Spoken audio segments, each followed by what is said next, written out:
Welcome back, my dear followers, friends, viewers, or welcome if it's the first time that you are watching my YouTube channel, My Paranormal and Mystery TV. AMITYVILLE.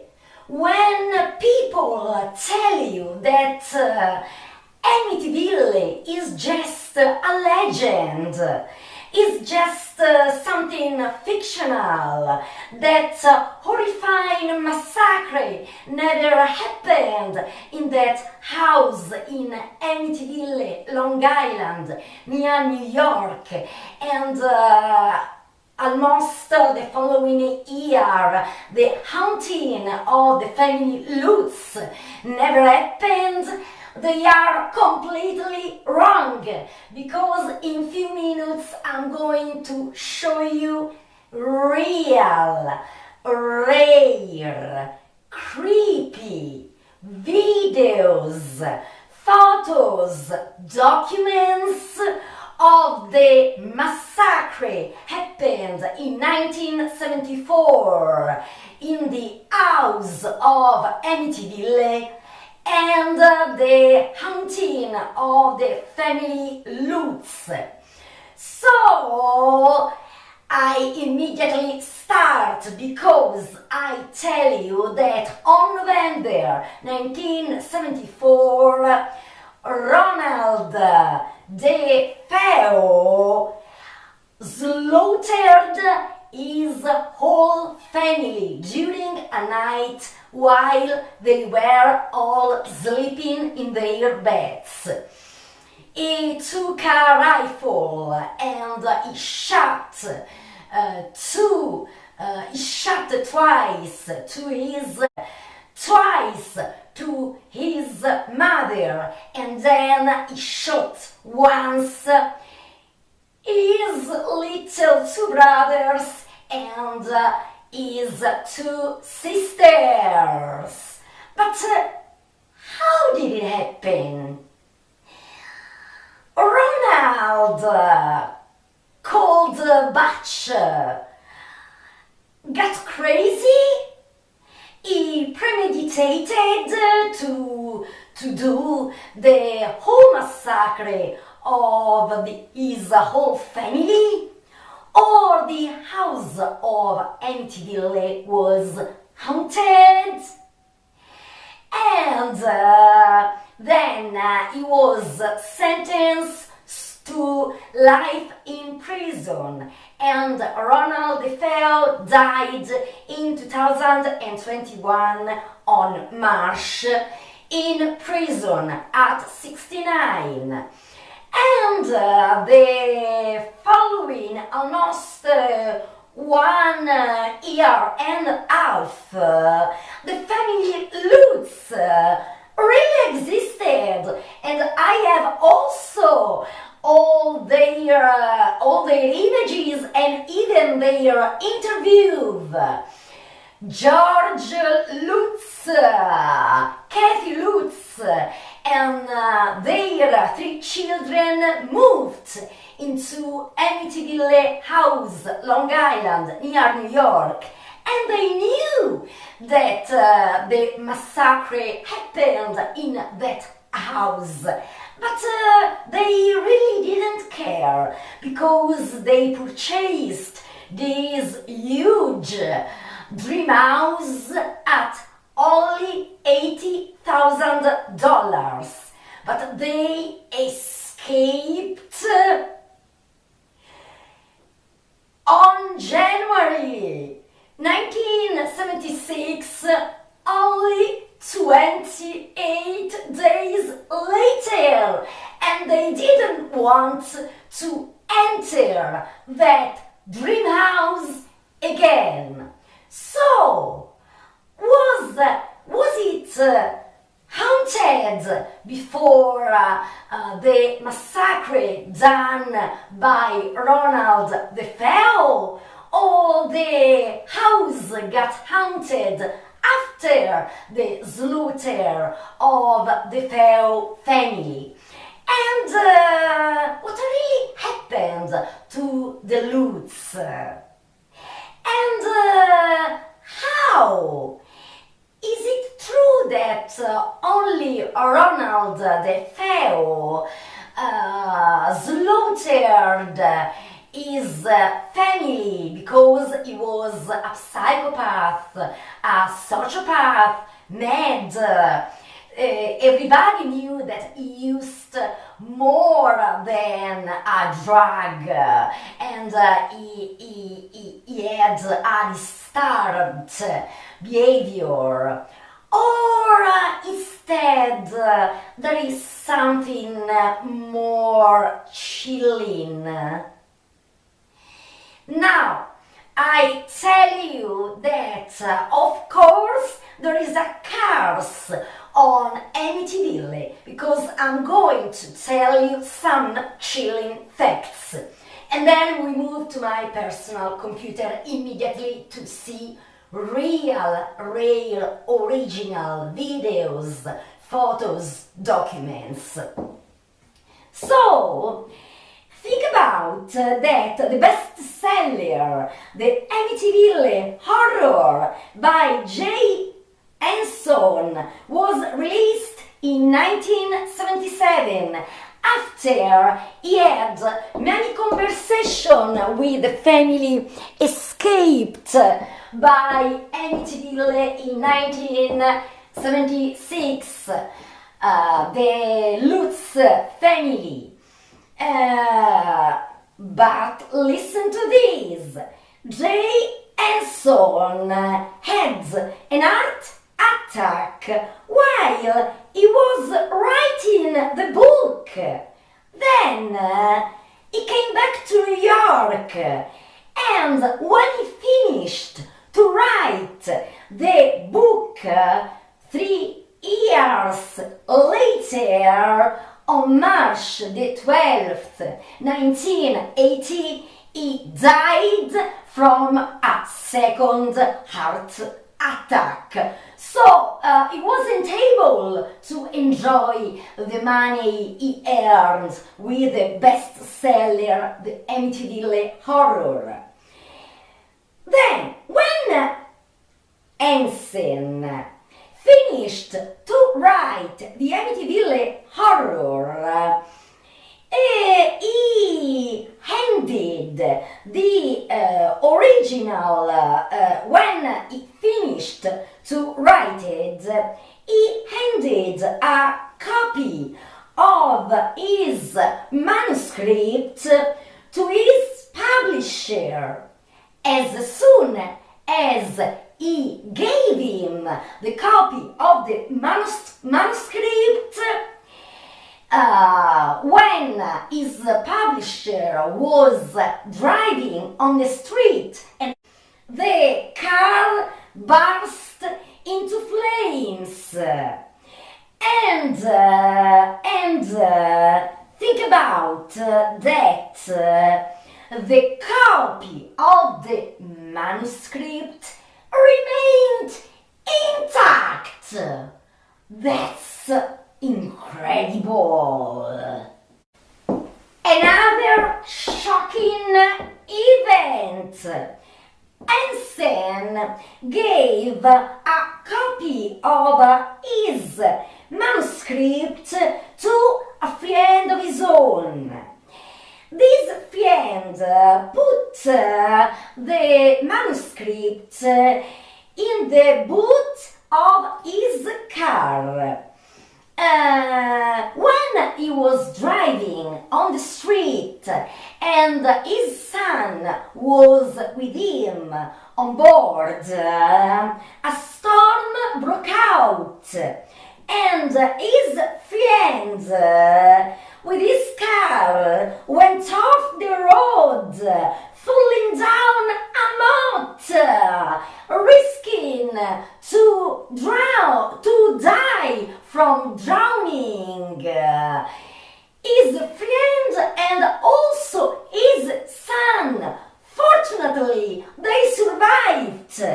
But the only thing that was completely safe was the copy of the manuscript. Incredibly remained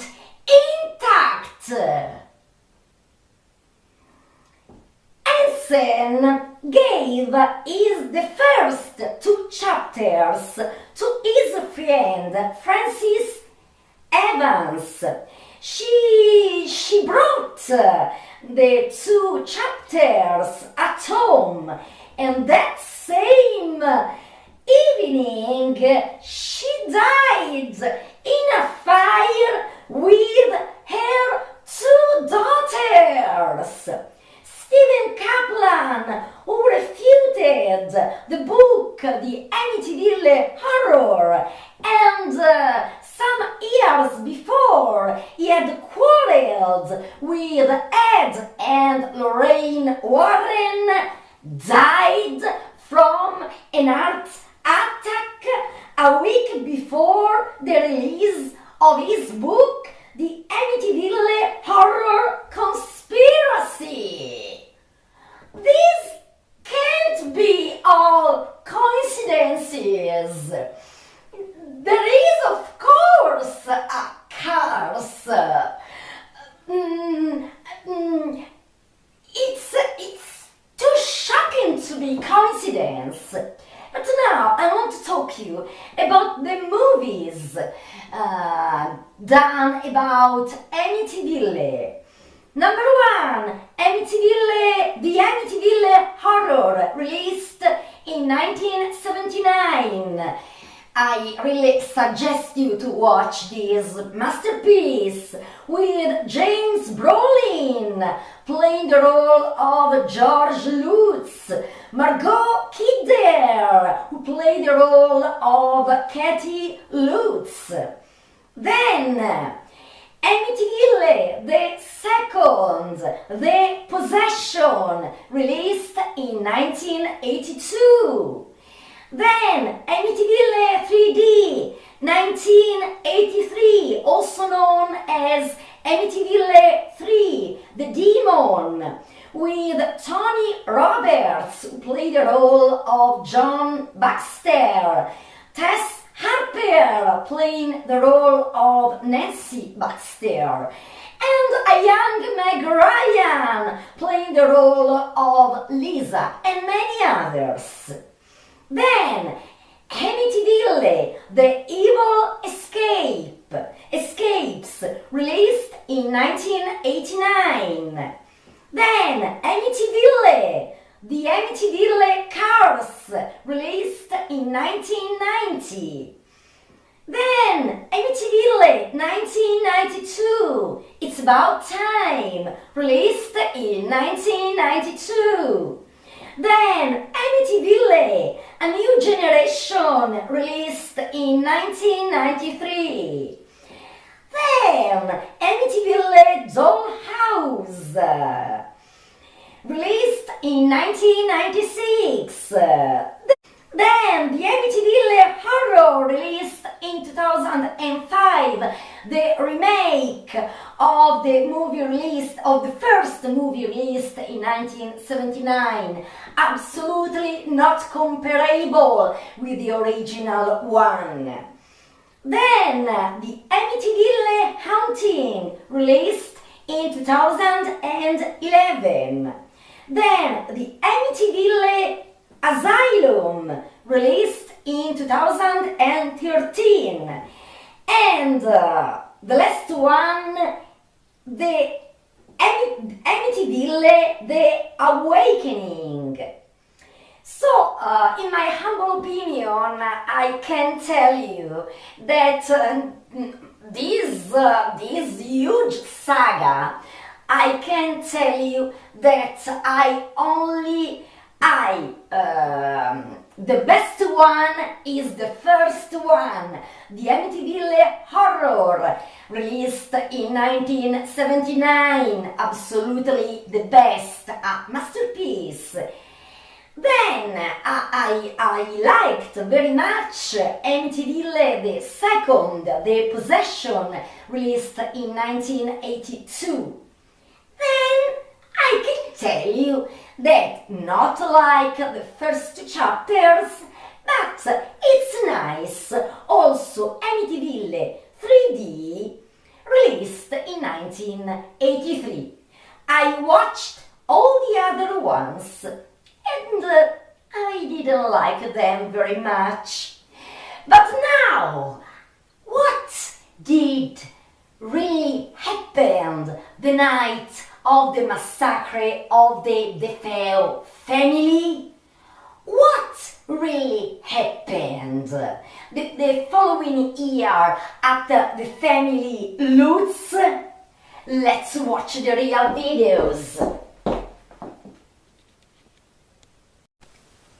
Warning! Some images could disturb the sensitivity of the viewers.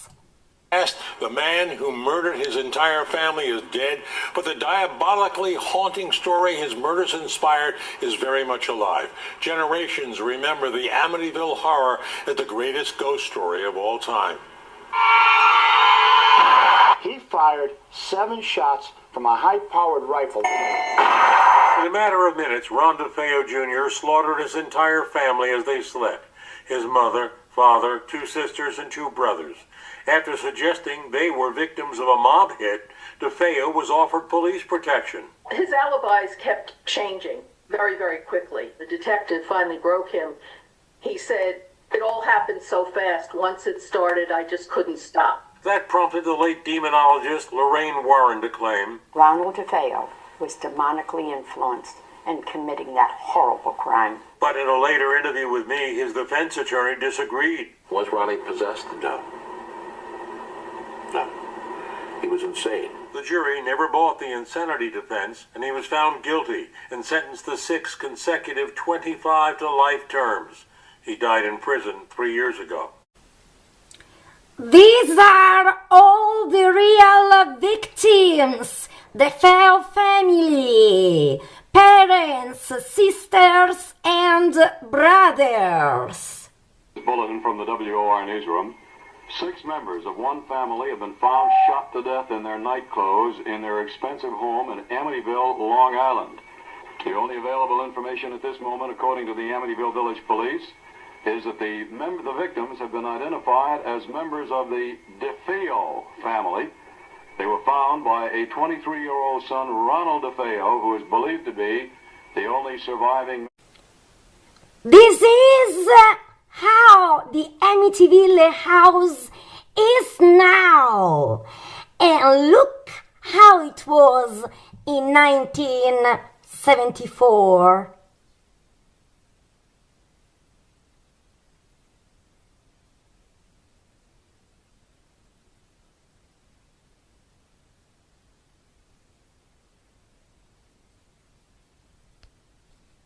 This is Amityville, Long Island, New York, and look at the magazines of that time. Ronald DeFeo died at the age of 69, 2021, in prison. He committed some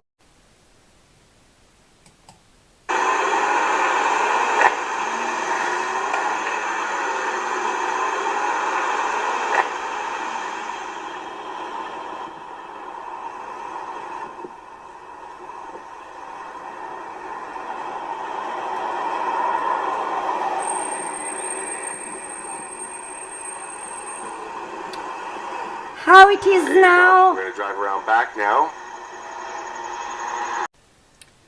Before to delve into the creepy case of how DeFeo murdered his family, how it really happened, and the haunting of the Lutz family, this is where the DeFeo are buried. Look at their grave.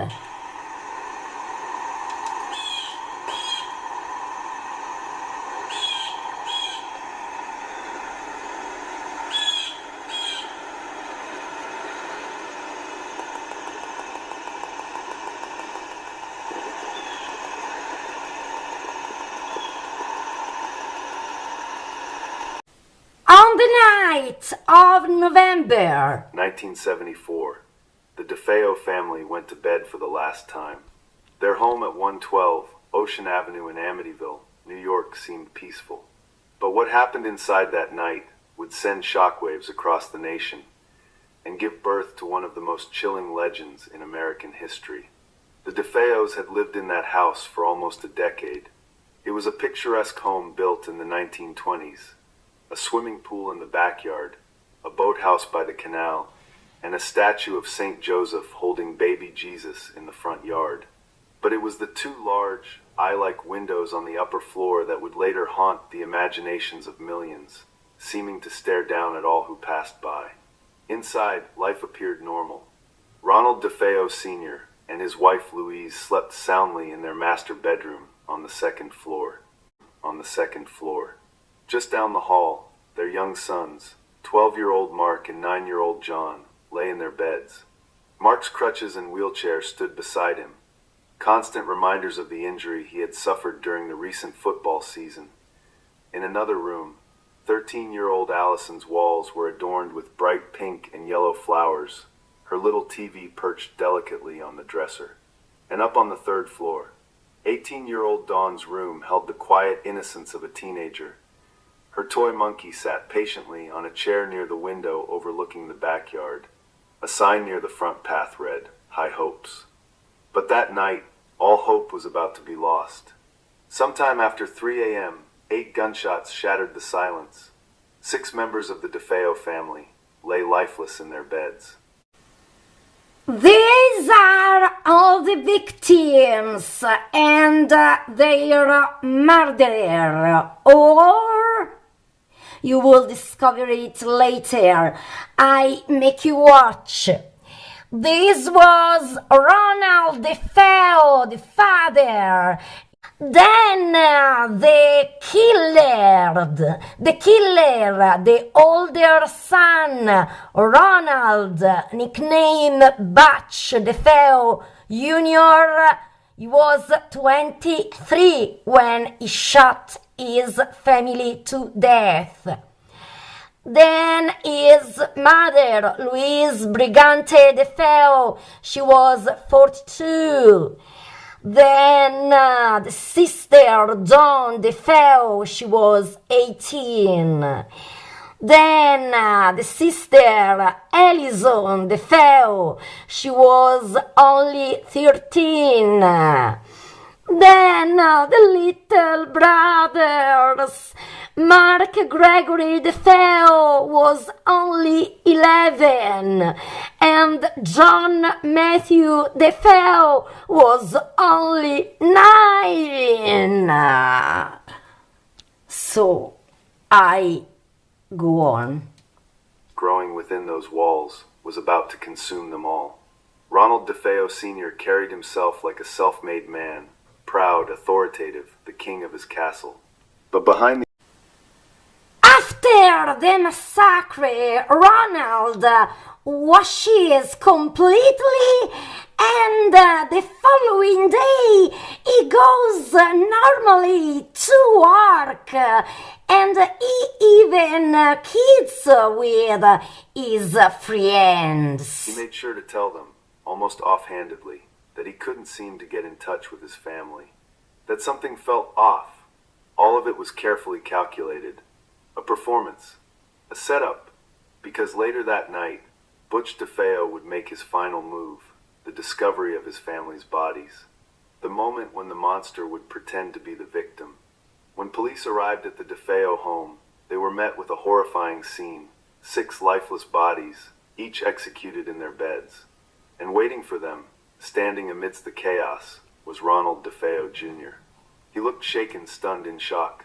Or so it seemed. Through trembling lips, Butch spun a story. His family had been targeted by the mob. Someone had broken in, slaughtered them all while he was away. He was just lucky to be alive. At first, the police didn't question it. In fact, they were so convinced by his performance that they took him to the station for his own protection. But it didn't take long for the cracks to show. Something wasn't right. The details didn't add up. DeFeo claimed he had been at work all morning and with friends all afternoon. So how could he have possibly committed the murders? But investigators quickly determined that the killings had happened much earlier, in the dead of night. Long before Butch ever clocked in, Then came his mention of a notorious mob hitman, someone who, he suggested, might have been behind the slaughter. But when police looked into it, they found out that the hitman had been out of state at the time of the murders. The walls were closing in. The lies were unraveling. And then just one day later, Ronald DeFeo Jr. finally broke. He confessed. His voice was eerily detached when he told police. Once I started, I just couldn't stop. It went so fast. No remorse. No hesitation. Just cold, chilling words. When his trial began in October 1975, the nation watched in horror. Not just because of the sheer brutality of the crime, but because of the bizarre defense his lawyer presented. Insanity. They claimed Butch had killed his family in self-defense, that he had heard demonic voices commanding him to pull the trigger, that he had no choice. The jury didn't buy it. In November, Ronald DeFeo Jr. was found guilty on 6 counts of second-degree murder. And he was sentenced to life in prison. These are the true George Lutz and Kathy Lutz. In a few minutes, I'm going to show you their real interview, so you will hear them and watch them with your eyes and your ears. Along with their 3 children, lasted only 28 days before they fled in terror. Why? Because according to them, the house was not empty. It was filled with something sinister. They spoke of green slime oozing from the walls, windows shattering on their own, doors slamming, shadows shifting, and then the most terrifying claims, family members levitating in their beds, unseen hands grabbing them in the night. It sounded like a horror movie, and soon enough it became one. In 1977, author Jay Anson published The Amityville Horror, a book chronicling the Lutz family's terrifying ordeal. Paranormal investigators Ed and Lorraine Warren, both famous and controversial, claimed to have uncovered dark forces at work inside the home. And then in 1979, the Amityville Horror hit theaters, turning the haunted house into a legend. People flocked to 112 Ocean Avenue. Other images of that time before delving into the massacre and to hear with your ears and watch with your eyes the real Lutz family speaking. While his mother and father were sleeping and his 4 siblings, he shot each of them with a rifle. His mother and father shot him twice, I do believe, while they slept in bed. And then his 2 brothers and his 2 sisters shot them once in the back while they slept. Today, police combed the DeFeo's handsome 3-story house for clues while divers explored the backyard swimming pool for the still unfound murder weapon. Police have been questioning the son Ronald and now say he is being, quote, safeguarded. What about Ronald DeFeo, the son, the surviving son? Ronald is being safeguarded by the Suffolk County Police at this time because the 6 members of the family dead, and we don't know why, and he's the sole remaining member. The also suspect? He's not a suspect at this time. And just like the And now the interview to the Lutz family about in 1976. Watch! Were killed in an awful mass murder. God knows it. It's got to be awful in a small town on Long Island. The town is called Amityville. The murders took place in this house. 1 year later, George and Kathleen Lutz bought the house and they moved into it with their 3 children. After living there for 28 days, they were convinced the house was possessed by some kind of evil force, and they left their belongings and they fled, and they were really terrified. The events that supposedly took place there during those 28 days have been put down in a best-selling book. It's called The Amityville Horror, and there is now a movie out, or about to come out, of the book. George and Kathleen Lutz are with us this morning to talk about what happened during those 28 days in Amityville. The book and the movie depict all these kind of weird, strange things that happened in the house during those 28 days when you were there. What kind of things, George, happened physically? What were some of the things that happened that scared you? Well, at first, just moving into the house was fine. It's a lovely house. Yeah. And we enjoyed moving in. within a week, Kathy's hand had been touched by something that we discussed and couldn't explain. It was just something unseen. Okay. We also had hordes of flies that would appear within 2 rooms, and no matter how many times we would kill them, they would reappear. All right, now flies can be a real problem in this part of the country in the summer, in any house, you know. But if you have 2 or 3 or 4 within 1 room, that could be commonplace. But when you're talking over 100... Well, this was the winter. You're talking about how many? Over 100 Over 100 flies. One time, and then you'd go around and kill them. They'd be lying on the floor. You'd come back an hour later, and they would be there, more of them. Okay, there's something about green slime. What was that? On the wall in the movie, this green slime comes out of the walls? As the movie did it, not exactly, no. Yeah. It was more of a gelatin kind of substance that we thought the children had somehow mixed something up and spilled it around the house. The next time it happened, the kids were at school, and there was just no way to explain how it got there. This is how the house looked back in 1974 at the time of the murders. And today in 20... And now, finally, are you ready to discover the torbids of the slaughter, the secrets untold, the scandals behind the walls, everything? Now it's the time I start. Well, Butch, as he was known, was the oldest of 5 children. To say he was a troubled young man was an understatement, and it speaks volumes that after the story of what happened came out, no one in the community was seemingly surprised. His family lived at 112 Ocean Avenue, Amityville, a beautiful waterside village on the south shore of Long Island.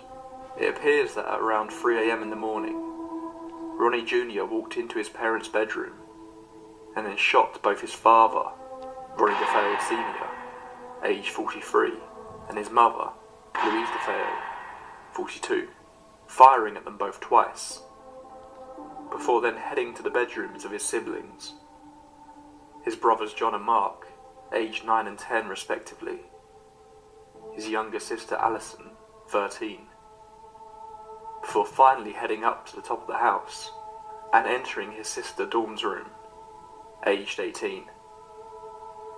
All the bodies were found face down in their beds, as though they hadn't moved an inch, as Ronnie walked around the house. These are the true images of the real corpses of the Feo family. Strong images. DeFeo's pet dog barking around the time of the murders, but they did not hear a single gunshot. It's reported that both Allison and Louise appear to have at least woken up before they died. However, the official evidence suggests that none of the bodies were moved post-mortem, despite the appearance that they had been placed in their beds, almost deliberately. 6:30 p.m. that evening, Ronnie DeFeo Jr. runs into Henry's bar, just a block away from his family home, and starts shouting that his parents have been shot. He gathers a group of guys and they head to the house to discover the grisly scene. It didn't take long for the police to arrive, and they moved Ronnie Jr. away for both his safety and to ask him questions. This is when the stories began, and Ronnie Jr. had a lot of stories. He told the police that the killings had been carried out by a mob hitman. Connections between the mob and the family had long been the talk of rumours in the community. Ronnie Jr. said an old associate of his father's, by the name of Louis Fellini, was behind the killings and had threatened to murder his father after a falling out some years earlier. Ronnie Jr. claimed he hadn't been there for dinner earlier that evening, as he was sick of his mother's poor cooking, a detail that didn't really hold much water once it became evident the family had been killed some 14 hours earlier. After 12 hours of interrogation, it all came spilling out of Ronnie Jr. He spoke about his hatred for his family, how Ronnie Sr. had abused him for years, how he hated his family. He referred to his younger brothers as pigs. The previous night, while sat in his basement, watching the 1969 film Castle Keep, he decided he had had enough. He went to his parents' bedroom and shot them both in their sleep. Seemingly his intention had only been to kill his parents, but after that first act of violence, he couldn't stop himself.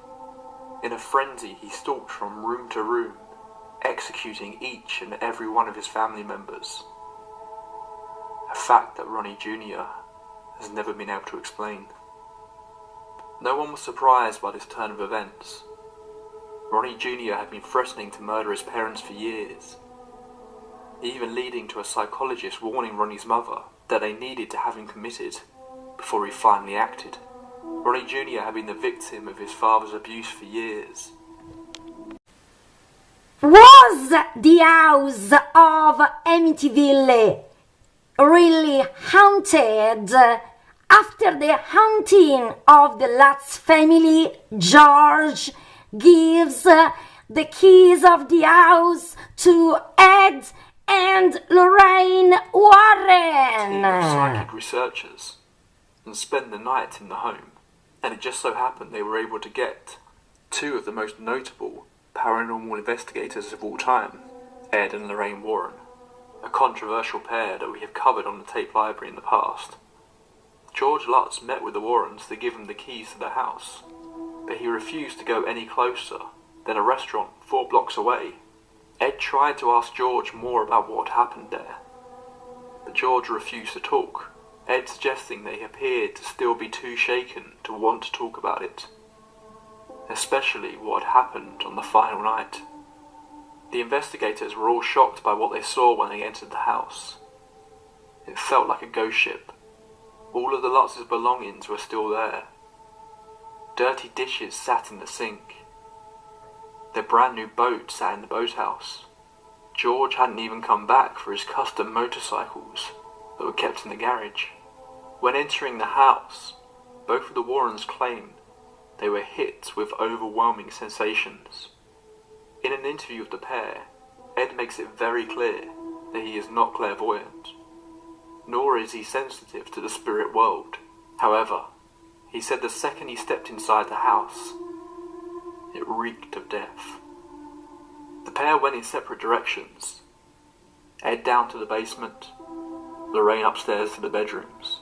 Both claimed to be hit with the strange sensation of powerful rushing water falling on them. In the basement, Ed encountered what he described as a powerful demonic force, while Lorraine saw in her mind's eye the image of bodies all lined up on the floor of the sewing room, supposedly the bodies of the DeFeos, before the coroner took them away. The Warrens have shared many photos from the investigation. One of them appears to show a number of religious statues in the back garden. Apparently these predate the Lutz's moving in. The statues all come from St. Joseph's Shrine in Montreal. Ronnie DeFeo Sr. had travelled to Montreal just 6 months before his murder, but he didn't return alone. He came back with these statues, as well as a priest who was supposedly an exorcist. When asked why Ronnie had brought an exorcist to the house, he simply said, "I've got a devil on my back." Ed and Lorraine Warren snapped many photos in the Amityville house. And are you ready to watch the scariest real images? Because there is for sure a ghost. Look, be ready. Years later, a young secretary was going through the Warrens' library of photos from the Amityville investigation. She was pregnant and said every time she got to one specific photo in the set, her baby would kick. She looked at the photo. It was the same doorways at the top of the stairs she had already seen a dozen times. That wasn't until she noticed something odd in the bottom corner. There, looking from the doorway, appeared to be a young boy. his eyes glowing, staring directly into the camera. Before we delve into the controversy, now I'm going to show you really in Uncensored all the corpses of the victims of the massacre at AMITYVILLE house, and also the chilling truth. Ronnie Jr. is the very definition of an unreliable narrator. Picking holes in Ronnie's various accounts of the murders would be a video in and of itself, just because of the sheer number of different stories he has told over the years. A number of people have interviewed Ronnie, and a book on the murders was written in the early 2000s that suggests Dawn was an integral part of the murders. In some versions of the story, she convinced Ronnie to do it. In others, she carried out the murders herself. It's also been suggested that Ronnie committed the murders along with Dawn and two others. There was evidence found on Dawn's body that suggests she may have fired a gun that night. Ronnie claimed the plan was just to kill their parents, but Dawn had gone crazy and started shooting the kids. Ronnie tried to get the gun off her, killed her by mistake. On the night of his arrest, supposedly Ronnie's grandfather was overheard telling his grandson that he didn't want to hear any more about his sister, and that he was going to take the blame for this. There have also been numerous rumours over the years that Dawn and Ronnie Jr. were extremely close, and may have even had an incestuous relationship. To add to the version of other images of the massacre, these are the parents. And have you heard the chilling discovery? Okay. It appears the bodies were in fact moved after their deaths, to be placed in the beds. However, this has never been confirmed, and the official ruling by the investigators in court was that the bodies were not moved. It's worth noting that despite these rumours and accusations, no one else has officially been implicated in the murders of the DeFeo family. The official story is that Ronnie DeFeo Jr. murdered his family as they slept in their beds. Then the hauntings and subsequent events. As I said, this story feels like it's been ripped from a horror film.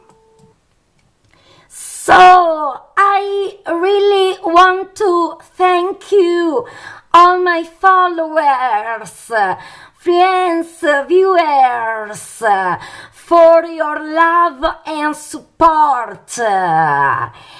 See you soon to unveil other mysteries. See you soon. Stay tuned.